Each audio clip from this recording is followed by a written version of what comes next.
Hi cephalopods and welcome back to Sam Education. In this video we want to get a better understanding of the controller sensitivity and how to utilize it to benefit your learning. I know this sounds a bit boring for people who already understand this, but I just have to bring this up because of how important it is for the general development of your gameplay.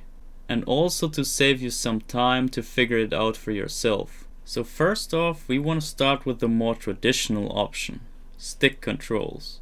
Like in most other shooter games that are played with a controller, when you set your options to stick controls in Splatoon, you will be aiming your weapon with only the right control stick. This means that both of the main axes of your control stick will directly refer to the horizontal and vertical axis on your screen. And with the sensitivity slider in your control settings, you can also change how fast the reticle on screen responds to your inputs. So if you want the quickest movement possible with stick controls, you have to set your slider all the way up to the highest sensitivity, because that is what allows you to turn the fastest on screen.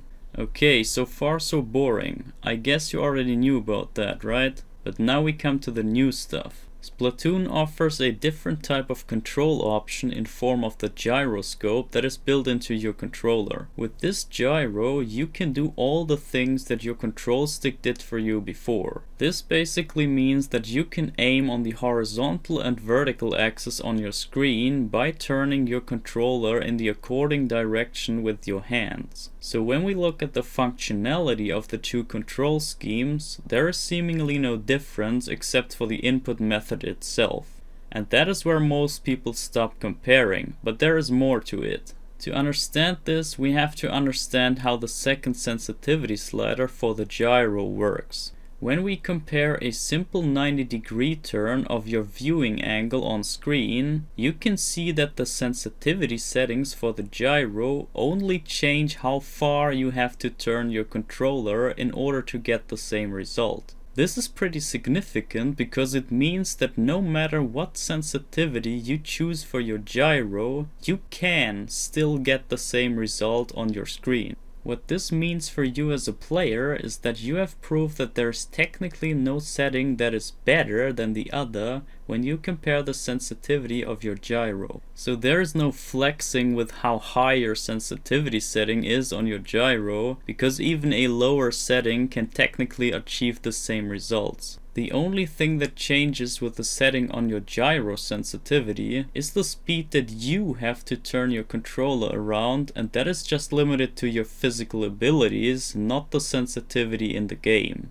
And now that we understand how both control options work, we can finally compare them to each other and see how they affect your gameplay as a player. Since this is a shooter game where reaction times and quick movement speed are a big deal, we want to compare the maximum performance of both control options. Unfortunately, because of the different input method of the gyro, we can only really get a definitive measurement for the stick controls. However, if we can surpass that performance with our gyro controls, then we don't even need to get an exact number. So I went ahead and ran this little test for you in which I performed a 180-degree turn with each control scheme in order to see which is faster. And to further prove my point, I actually compared a sensitivity of +5 on stick controls with a sensitivity of -5 on gyro controls. And this is how it turned out.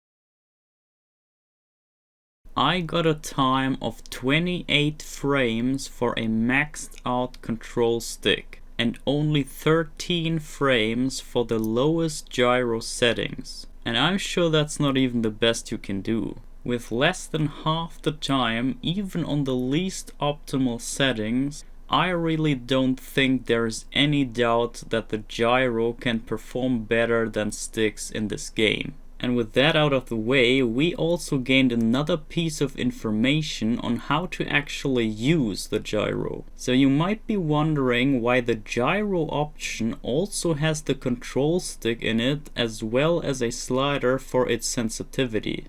Now that you know that the gyro is by far superior than the stick in terms of performance, you can conclude that the additional stick within the gyro control scheme is definitely not designed for aiming. That also explains why this stick can only control the horizontal axis and no vertical one. Even though the gyro is better at performing in the game, it still has one weakness. You also have to do every movement in real life. Sometimes you have to turn your controller so far that it is physically impossible to do with your hands. And that is exactly what the additional stick is there for. When playing with gyro controls, you want to use that stick to compensate impossible movement with your controller and to prevent overturning of your hands. So long story short, whenever you aim your weapon in the game, you always want to use just the gyro for that purpose. Only when you rotate the camera to look around or when you have to turn your controller more than you physically can with your hands, that is where you use the additional horizontal stick to support your motion.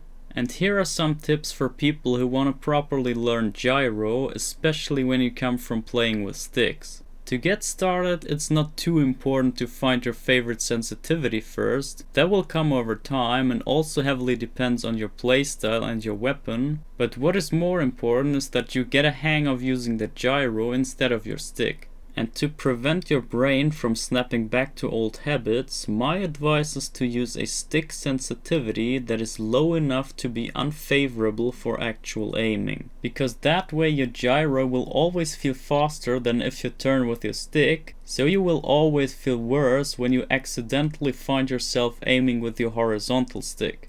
I would recommend to start at 0 on both sliders and only go up and down on the gyro slider until you get familiar with using motion controls. As long as you're not used to gyro aiming, you should stick with 0 on the other slider.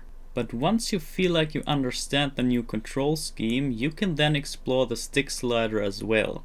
From there on, you can figure out what makes you feel best. Just play around and find your favorite settings. If you have better advices than me, you should post them in the comments so others get the chance to see them as well. And if you find this video helpful, I would appreciate if you link it to anyone who might also benefit from this. And when you like to see more tips on Splatoon, you should check out my other videos and consider joining my Discord to get updates on my content. Anyway, thanks for your support and see you in the next video. Goodbye.